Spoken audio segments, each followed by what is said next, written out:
Est-ce que vous pensez que c'est possible de recréer entièrement Pipedrive dans Notion? C'est la question que je me suis posée, je vais essayer d'y répondre dans cette vidéo en reprenant chaque menu de Pipedrive et en essayant de le recréer entièrement dans Notion. On va voir jusqu'où on arrive à aller, les avantages mais aussi les inconvénients. Est-ce que ça vaut le coup d'essayer de se créer un CRM sur Notion ou est-ce qu'il vaut mieux tout de suite passer sur Pipedrive? Allez, c'est parti, on bascule sur l'écran. Bon, avant d'attaquer, il faut savoir deux choses. Aucun de ces deux éditeurs ne m'a payé pour mettre en avant un outil plus qu'un autre. Je suis expert Pipedrive depuis 10 ans, mon ancienne société a accompagné plus de 300 entreprises sur Pipedrive et je suis ambassadeur Notion depuis quelques jours, donc c'est des outils que je connais très bien. Je vais donner mon avis objectif, sans parti pris et sans intérêt commercial ni pour l'un ni pour l'autre. Alors on a Pipedrive ouvert d'un côté et Notion ouvert de l'autre et le but c'est de dérouler chaque fonctionnalité présente dans Pipedrive pour voir comment on arrive à recréer la même chose dans Notion. Donc on va dérouler les menus de gauche ici, de haut en bas pour voir précisément jusqu'où on arrive et je vous expliquerai à la fin les limites de ce qu'on n'a pas réussi à faire sur Notion pour que vous sachiez si ça vaut le coup ou pas de vous lancer soit sur Notion, soit sur Pipedrive en fonction des limites qu'on aura notées. C'est parti pour la première fonctionnalité que l'on voit apparaître lorsqu'on est sur Pipedrive, c'est la fonctionnalité prospect. C'est un petit peu le point de départ de tous les CRM, c'est qu'il va falloir prospecter des gens. C'est des gens avec qui on n'a pas encore eu de contact, c'est un listing qu'on a récupéré, c'est des gens avec qui on discute sur LinkedIn, il n'y a pas encore d'opportunité de business véritablement, donc c'est pas encore une affaire, c'est pas une opportunité qu'on aura juste en dessous, c'est vraiment juste un prospect, donc un listing. Là-dessus, c'est quoi? C'est un titre de prospect, une étiquette, une origine et des propriétaires pour qu'on ait à l'intérieur une petite fiche. Et bien ça, pas de problème dans Notion. J'ai créé ici une petite fiche prospect avec un listing, avec toutes les informations qu'il y a à l'intérieur. Pas toutes les informations, c'est le principe, vous savez que dans Notion on peut recréer autant d'informations qu'on veut. Donc là, s'il en manquait une, on serait capable de la recréer. Donc en tout cas ici, on a une liste de prospects, donc qu'on ne va pas forcément... avec qui on n'a pas forcément eu des interactions, qui ne sont pas encore des affaires. Et la particularité que l'on a dans Pipedrive, c'est que une fois qu'on a, ça y est, on a réussi à prospecter une fois, deux fois, trois fois, on a tenté des appels, imaginons qu'on soit SDR, et qu'on ait réussi enfin à avoir quelqu'un, on va pouvoir convertir cette fiche en affaires pour qu'elle se retrouve ensuite directement dans notre base de données affaires. Et bien là, on va pouvoir faire la même chose dans Notion. Donc quand on est en vue sombre comme ça, c'est qu'on est dans Notion. Quand on est en vue claire, c'est qu'on est dans Pipedrive pour qu'on puisse bien faire la différence. Alors quand même, il n'y a pas de doute, les deux logiciels se ressemblent pas trop, mais comme ça, on sait précisément où on est. Là, on est dans Notion, là, on est dans Pipedrive. Donc là, dans Pipedrive, on va pouvoir faire un tout petit peu différemment lorsqu'on rentre sur la fiche. On va pouvoir la convertir en affaires dans Pipedrive comme ça.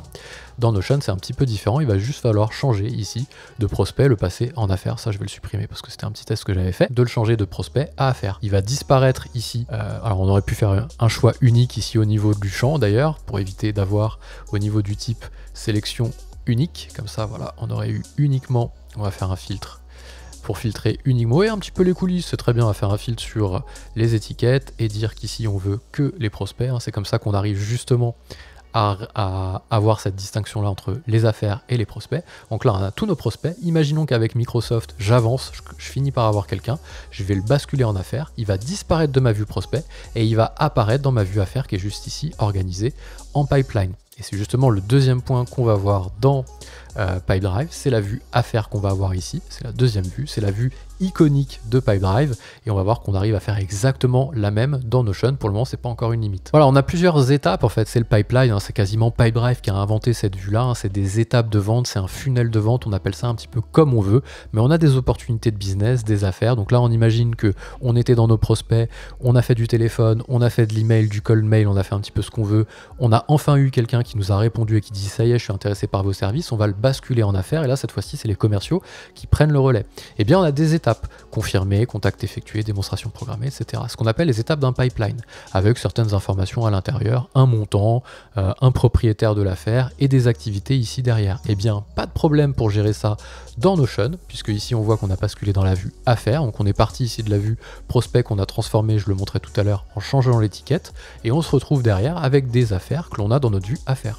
On a une vue organisée en pipeline, avec les différentes étapes, on va pouvoir basculer des étapes de la gauche vers la droite, un petit peu comme on pourrait le faire dans Pipedrive directement. Si je reviens en arrière, je vais pouvoir basculer mes étapes, pas de problème. Si je rentre à l'intérieur d'une affaire, je vais retrouver toutes les informations signalétiques en haut. Même chose, si je suis dans Pipedrive, je vais retrouver toutes les informations signalétiques cette fois-ci à gauche dans une barre latérale, et on aura l'historique que l'on a U sur l'affaire ici au milieu. Donc là, l'historique, nous, elle sera ici, puisqu'on va pouvoir ajouter des activités à rappeler, par exemple, qui se mettront directement en dessous. Nouvelle page à rappeler, où on va pouvoir afficher des informations supplémentaires avec la date d'appel qu'on doit faire, quelle est la société concernée, etc. Donc si on rentre dans une affaire, on va retrouver les informations. Et là, bien entendu, on est dans Notion, hein, donc on peut mettre des notes, on peut aller chercher un PDF, un fichier, on peut aller chercher un embed HTML, on peut faire un petit peu ce qu'on veut. C'est la grosse force de Notion par rapport à Pipedrive. Pipedrive, ici, au niveau des notes, c'est quand même assez limité. Vous voyez ce qu'on peut faire. Donc, petit plus supplémentaire à ce niveau-là pour Notion. On verra qu'il y aura des inconvénients côté Notion aussi, rassurez-vous. Hein. C'est pas un CRM, hein, c'est un outil no-code dans lequel on essaye de voir jusqu'où on peut aller sur la partie CRM. Mais en tout cas, ça fait le taf. Et si on voit ici dans Pipedrive, on va continuer notre affichage. On a une vue listing, pas de problème, c'est un petit peu l'équivalent d'une vue tableur. Et bien dans Notion, pas de souci, j'ai recréé une vue listing ici.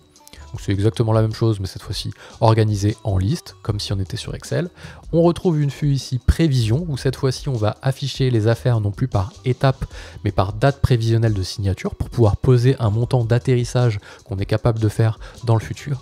Eh bien c'est la même chose ici, je vais pouvoir avoir une vue prévision, où je vais pouvoir dire voici la liste des affaires que je suis censé signer en juillet, celles que je suis censé signer en août.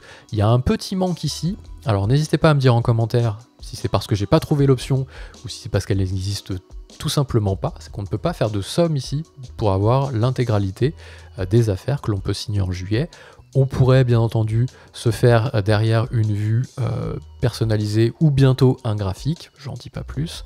Mais voilà, pour le moment, c'est des petites limites que l'on va avoir du côté de Notion. Mais sinon, pour le reste, aucun problème, on a notre pipeline, je le disais, avec nos activités, le montant qu'on va pouvoir modifier ici, rattacher des personnes, rattacher des sociétés, une date de création qui se crée toute seule. Vous pouvez avoir aussi un propriétaire qu'on va pouvoir appeler propriétaire, hop, ici, sur l'affaire, pour savoir à qui est affectée l'affaire, hein, puisque vous avez plusieurs commerciaux dans une entreprise, donc vous créez un champ propriétaire de type personne par exemple, et vous dites que par défaut, c'est la personne, valeur par défaut, qui a créé l'affaire, qui vient se mettre ici. Donc si je rajoute une nouvelle affaire ici avec le petit bouton plus, je vais la faire appeler affaire test, je vois qu'ici, il a récupéré le propriétaire, qui est moi-même, puisque c'est moi qui ai créé l'affaire. Si toutefois je voulais le changer, je pourrais le changer. Et il va faire appel à la liste des utilisateurs que j'ai dans Notion. Un petit peu comme ce que l'on a ici, lorsqu'on est dans Pipedrive, lorsqu'on rajoute une nouvelle affaire avec le petit bouton plus ici, affaire, et bien par défaut, il nous affecte en fait la personne, enfin l'affaire, à nous-mêmes en tant que propriétaire. Et d'ailleurs, on pourrait faire ici, dans la vue affaire, un petit filtre supplémentaire pour dire affiche-moi uniquement le propriétaire qui est moi-même, et je fais enregistrer. Bien sûr, à tout moment, je pourrais rafficher les propriétaires, les affaires des autres, et comme je peux le faire ici, hein, voir tout le monde ou les affaires de mes petits collègues, de changer le pipeline, puisque je peux aussi avoir des pipelines différents, et bien je pourrais aussi créer plusieurs pipelines, puisque sur une affaire, je pourrais très bien rajouter ici un champ dans Notion que j'appellerais pipeline, par exemple, que je nommerais de type sélection, pour pouvoir un champ choix unique, hein. Sélection dans Pipedrive, c'est le choix unique, donc sélection unique, pardon, pas nombre, je me suis trompé, c'est sélection. Et ici, j'aurais pipeline de vente, par exemple, qui se serait mis ici, que j'appellerais, je sais pas moi, pipeline de vente principal, et je pourrais filtrer pour avoir uniquement dans ce pipeline-là, un filtre qui vient, hop, choisir quel pipeline je veux sélectionner, est-ce que je prends le pipeline de vente, et comme ça, ça reviendrait à peu près au même que ce que j'ai ici lorsque je déroule dans Pipedrive pour avoir plusieurs pipelines qui sont affichés. Je peux bien entendu personnaliser les colonnes ici pour afficher plus ou moins d'informations en termes de propriété. Si je ne veux pas voir les personnes, j'enlève les personnes. Si je veux voir plus d'informations, les activités, je peux affecter les activités, les étapes, etc. Pour la personnalisation des cartes, qui a tout juste été rajouté récemment, la personnalisation des cartes dans Pipedrive, mais qui existe depuis bien longtemps dans Notion. Donc au niveau de la vue à faire, pour moi, pas de problème. Je vois quasiment aucune limite, si ce n'est peut-être les sommes en en-tête de vue Kanban comme ça, et en en-tête de vue prévision. Donc en en-tête de vue pipeline, on a des sommes qu'on va pas avoir directement ici.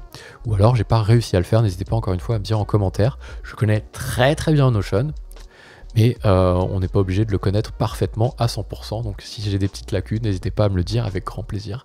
Je ferai la modif ou je ferai un petit disclaimer pour dire mais oui, finalement c'est possible, n'hésitez pas à aller faire votre CRM dans Notion. Alors c'est pas pour ça qu'on le ferait pas dans Notion, hein, franchement, on arrive à s'en sortir. Pour moi c'est pas un élément qui élimine Notion, non, loin de là, hein, c'est vraiment de l'ordre du détail, hein, c'est pas à cause de ça qu'on n'utilisera pas Notion pour faire son CRM. Donc pour moi la vue à faire, c'est validé. Alors bien sûr on peut pas parler de CRM si on parle pas d'activité ou de to-do list, hein. Le but but lorsqu'on arrive dans un CRM, c'est de savoir précisément ce que l'on doit réaliser, quelles sont les actions qu'on doit faire pour essayer de mener à bien notre efficacité commerciale et de gagner des affaires, tout simplement. Donc en arrivant le matin, ce qu'on ouvre le plus lorsqu'on ouvre un CRM, c'est la vue activité ici.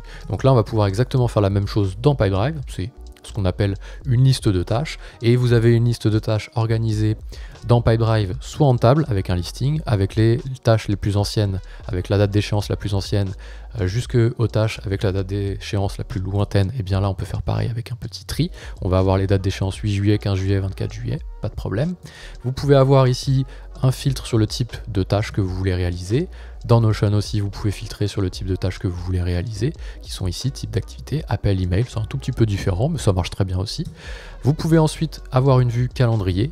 Dans Notion aussi, vous pouvez très bien avoir une vue calendrier, vous allez positionner ici les activités, plus avoir une petite vue ici qui vous permet de positionner celles qui n'ont pas de date d'activité, de pouvoir les mettre ici, donc de les retrouver ensuite là, vous voyez les dates se sont mises.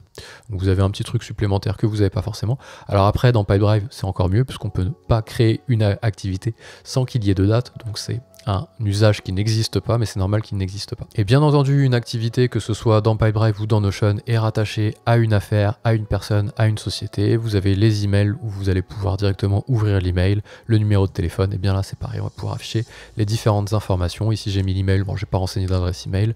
Si j'avais mis le numéro de téléphone, ça aurait été pareil. C'est présenté un tout petit peu différemment. Sachez aussi, ne vous arrêtez pas au fait que ce soit tout noir derrière en mode sombre. On peut aussi afficher un mode clair dans Notion, tout comme on peut afficher un mode sombre dans Pipedrive. Pas de problème au niveau de la mise en page, de la mise en forme. Vous avez les deux fonctionnalités qui sont disponibles dans les deux outils. Donc pour moi, les activités dans Notion, on arrive à le faire sans problème. Il y a des toutes petites différences, mais pareil, c'est de l'ordre du détail. C'est pas ça qui sera préjudiciable et qui sera discriminant pour ne pas choisir Notion. Franchement, c'est pas pour ça que je ne choisirai pas Notion au niveau de la vue activité. Alors bien entendu, on peut pas parler de CRM sans base de données. Dans Pipedrive, vous avez la liste des personnes, la liste des sociétés. C'est hyper simple dans Notion, bien entendu qu'on peut le refaire. On a géré des bases de données ici que l'on a dans Contact avec les personnes. La liste, je vais réussir à parler français, de vos interlocuteurs, de vos contacts, et la liste de vos sociétés, même chose en vue listing. C'est un petit peu présenté différemment ici avec des sous-dossiers, personne, organisation. Là, il s'est un petit peu juste rangé dans un sous-dossier, personne, organisation. Vous pouvez naviguer, le ranger à l'intérieur. Pareil, c'est de l'ordre du détail, c'est juste de la présentation, mais l'usage est là, il n'y a pas de problème. Bien entendu, on peut créer tous les champs qu'on veut.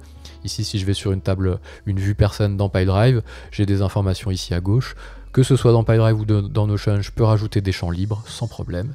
Ici, j'ai fait un rattachement à la société. J'ai rattaché aussi aux affaires. On peut aussi rajouter des champs libres sans problème. S'il nous manque une information complètement exotique, je peux très bien la créer ici. Et ça vient me rajouter une information exotique dans ma base de données ici, qui est là. Et je vais pouvoir renseigner après derrière. C'est l'équivalent des champs libres que l'on a dans Pipedrive. Donc la base de données dans Notion, c'est validé aussi. Ensuite, dans Pipedrive, et c'est assez récent, on a la possibilité de gérer des projets. Quelle est la différence entre une affaire et un projet? Eh bien, une affaire, c'est la vie d'une fiche avant qu'elle ait été gagnée par un commercial, donc c'est toujours en cours, c'est toujours en suspens, c'est dans les mains des commerciaux.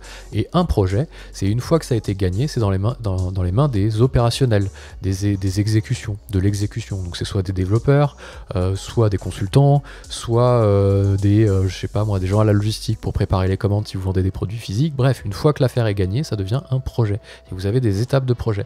Et bien dans Pipedrive, vous pouvez le gérer ici avec des étapes. Chaque projet a une étape, un petit peu comme si on avait un pipeline de projets presque. Et bien dans Notion, pas de problème. C'est d'ailleurs fait pour ça, Notion à la base, pour gérer des projets et des bases de connaissances. Et bien vous pouvez aussi très bien dire que vous avez des projets ici qui sont eux-mêmes rattachés à des affaires pour garder l'historique de d'où ça vient, de quel business ça vient, pour pouvoir le faire sans problème et d'avoir des étapes directement que vous pouvez gérer. Quand vous rentrez sur une affaire, vous pouvez très bien avoir des activités différentes. C'est les tâches que vous allez pouvoir gérer sur les projets. Quelle est la liste de tâches que je vais pouvoir gérer? Et j'aurais très bien pu faire ici un sous-dossier dans lequel j'aurais affiché uniquement mes tâches, cette fois-ci en Kanban, en faisant un filtre. Donc là, si je duplique, ici directement, je vais pouvoir très bien afficher la liste de mes tâches projet. Je viens l'imbriquer directement sous projet. Et ici, je viens dire que ce n'est plus la vue ici projet, hop, j'ai ma vue projet, j'ai ma vue tâche. Ce n'est plus ma vue projet que je veux afficher ici, mais ma vue source directement qui est activité et filtrer uniquement sur les activités pour lesquelles le projet n'est pas vide. Donc là, je vais pouvoir très bien reprendre projet et dire que je prends tous les toutes les tâches pour lesquelles le projet n'est pas vide. Donc je sais que j'ai uniquement des tâches de type projet et avec des groupes. Là, si j'avais géré un groupe de type un groupe de projet, un statut, pas commencé, en cours, etc. Ou si j'avais géré par statut de tâche, j'aurais très bien pu l'afficher aussi par statut de tâche. Donc ça, c'est le genre de choses qu'on peut faire dans Notion, qu'on peut pas forcément faire dans Pipedrive. Pipedrive, c'est beaucoup plus cloisonné. Alors c'est un avantage, mais aussi un inconvénient. C'est-à-dire qu'on peut pas créer une usine à gaz dans Pipedrive. Chaque personne qui utilise Pipedrive, si vous prenez la société en face, votre voisin qui utilise aussi Pipedrive, imaginons, il aura le même Pipedrive que vous. Tandis que Notion, vous êtes libre de faire ce que vous voulez. Donc c'est un plus parce que on n'est pas limité, on peut vraiment aller au bout de toutes nos exigences et nos besoins, mais on peut vite arriver à créer une usine à gaz. Donc à mesurer, ça peut devenir un inconvénient, mais c'est souvent quand même un avantage d'être assez libre pour pouvoir choisir de faire un petit peu ce qu'on veut.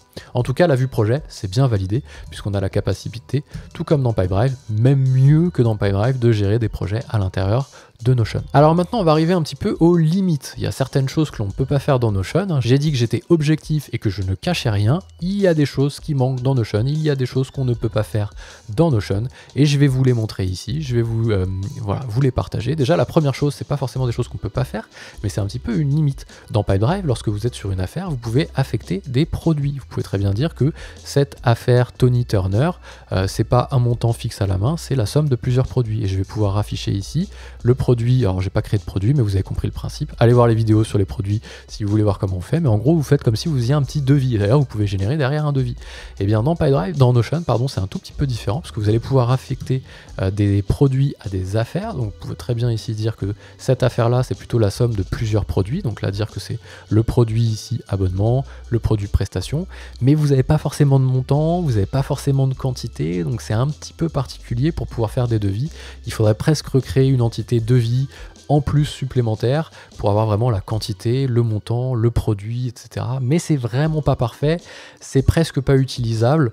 Donc si on veut faire des devis, ça va être assez limité dans Notion. On pourra créer bien entendu des affaires en mettant une valeur faciale ici à la main, 30 000 €, mais ça va être compliqué d'avoir la somme du montant des produits qu'on affecte à des opportunités dans Notion. Ça c'est la première limite. Et après, c'est vraiment une limite de type c'est encore possible, mais c'est pas parfait. Le reste, c'est vraiment des limites de type limite. Je vais vous montrer ça. Dans Pipedrive, il y a pas mal de choses que l'on peut faire. Je vais vous montrer ici parce que j'ai personnalisé mon interface ici et j'ai masqué tout ce qu'on n'était pas capable de faire dans Notion. Donc dans Pipedrive, on peut par exemple ici avoir un module de campagne pour pouvoir envoyer des emailing, pour pouvoir envoyer des séquences d'emails. Bon dans Pipedrive, ça n'est pas possible. Si on veut le faire, il faudra prendre, il faudra prendre un plugin à part qui permet de le faire ou d'aller connecter sur Notion avec un outil d'emailing. Mais en natif, on va vraiment se concentrer sur ce qu'on est capable de faire en natif. En natif, ça n'est pas possible d'envoyer des campagnes. Dans Pipedrive, il le fait très bien. Ici, vous avez un module campagne sur lequel vous allez pouvoir envoyer des newsletters, vous allez pouvoir envoyer des campagnes d'email, vous allez pouvoir envoyer des campagnes automatisées. Et bien dans Pipedrive, ça n'est pas possible, c'est le point numéro 1. Je l'ai stocké ici dans Notion juste pour que vous le voyez, les campagnes, il n'y a rien à l'intérieur, ça n'est pas possible. Vous avez un module dans Pipedrive qui est le module boîte de prospection, dans lequel tout à l'heure on a venu ranger tous nos prospects. Et bien cette boîte de prospection dans Pipedrive permet de faire un chatbot que vous allez pouvoir ensuite mettre sur votre site internet pour récolter des leads, permet de faire des formulaires, permet d'avoir un équivalent de LinkedIn Sales Navigator, permet d'avoir l'équivalent des gens qui visitent, de savoir qui visite votre site web. Tout ça, ça n'est pas possible dans Notion. Il y a juste les formulaires dont on laisse penser que ça devrait arriver un jour dans Notion. Ce ne sont que des suppositions, il n'y a rien d'officiel, encore une fois, attention. Mais pour le moment, il n'y a rien du tout. On ne peut pas créer de chat, on ne peut pas créer de formulaire, on ne peut pas savoir qui a visité notre site web, et on ne peut pas avoir une messagerie centralisée qui se base sur Messenger. Donc tout ça, je l'ai mis à part dans prospection. On ne peut pas faire de chat, on ne peut pas faire de formulaire, on ne peut pas faire de prospecteur ni de visiteur. Donc c'est des limites. Après, vous jaugerez à la fin, on fera une petite synthèse. Si vous n'avez pas besoin de tout ça, il faut mesurer quel est l'outil le plus adapté, sachant que Notion, il y a une version gratuite. Et on peut faire d'autres choses dans Notion. Là où Pipedrive, c'est un CRM, point à la ligne. Donc toute cette partie-là de prospection, ça n'est pas possible. Ensuite, dans Pipedrive, vous avez une boîte de réception que vous pouvez afficher. Si je regarde ici, au niveau des paramètres de l'entreprise, préférences de l'interface, messagerie de vente, on va la afficher tout en haut. C'est aussi quelque chose qui n'existe pas encore. Peut-être, on espère, dans Notion. On espère que ça n'existe pas encore, ce qui voudrait dire que ça va bientôt exister. Vous avez compris le principe. C'est le fait d'avoir un client mail directement intégré à Pipedrive. Et bien dans Notion, vous n'avez pas de client mail. Vous avez certes ici une boîte de réception, mais c'est simplement les boîtes de réception des dialogues que vous aurez pu avoir à l'intérieur de Notion, parce qu'il faut savoir que sur une affaire, par exemple, vous pouvez très bien rentrer sur l'affaire et dire ici, mon collègue, est-ce que tu peux jeter un œil? Ça lui fera une notification dans la boîte de réception. Quand une affaire a été créée, elle vous est rattachée, ça vous fait une notification. Mais ce ne sont pas des emails. Là où dans Pipedrive, on peut vraiment connecter sa boîte mail. On peut envoyer des emails, on peut très bien rattacher ces emails à des affaires. Pour le moment, ça n'est pas possible de faire ça dans Notion. Il y a la partie calendrier, suite au rachat qu'ils ont fait de Chrome Calendar, qu'ils ont nommé Notion Calendar. Donc on a bien sûr la possibilité d'avoir un calendrier dans Notion. On l'a vu tout à l'heure au niveau des activités, d'avoir ce calendrier-là et de l'avoir entièrement également dans un outil de calendrier dédié avec des schedulers, hein, la possibilité de proposer ses dispos dans Notion avec Notion Calendar, comme le propose Pipedrive avec le scheduler. Hein. Ou encore Google Agenda pourrait le proposer, ça c'est possible, mais il n'y a pas encore de fonctionnalité d'email, donc ça reste encore une limite de Notion par rapport à Pipedrive. Donc pas de prospection, pas de campagne, pas de messagerie. Les stats, c'est limité parce qu'on ne peut pas encore faire de graphique, et là je dis encore de façon certaine, parce que je sais que ça va sortir, on sait que les graphiques vont sortir dans Notion, a priori dans quelques jours, donc on va pouvoir faire des graphiques dans Notion, ce qui veut dire que cette vidéo, soit je referai une vidéo dédiée pour les graphiques, soit je referai une vidéo pour montrer comment on peut gérer des stats de CRM directement dans Notion, puisque ça va arriver, on le sait. Donc cette stat, pour le moment, la fonctionnalité stat que l'on a à l'intérieur de Pipedrive qui est hyper bien fait, avec des belles tuiles, etc., des beaux graphiques pour mesurer la performance commerciale, tout ça pour le moment ce n'est pas possible dans Notion, mais ça ne devrait plus tarder. Donc voilà, si on doit faire une petite synthèse, oui, on peut faire un CRM dans Notion, oui, c'est possible, sans problème. Je connais plein d'entreprises, plein de freelances, plein de solopreneurs qui gèrent leur CRM dans Notion parce que c'est hyper pratique de tout avoir au même endroit, et vous voyez, on peut faire beaucoup de choses malgré tout. On a l'équivalent d'un pipeline de vente, on a l'équivalent d'une to-do, on a l'équivalent d'une base de données de personnes, de sociétés, on peut gérer les projets, donc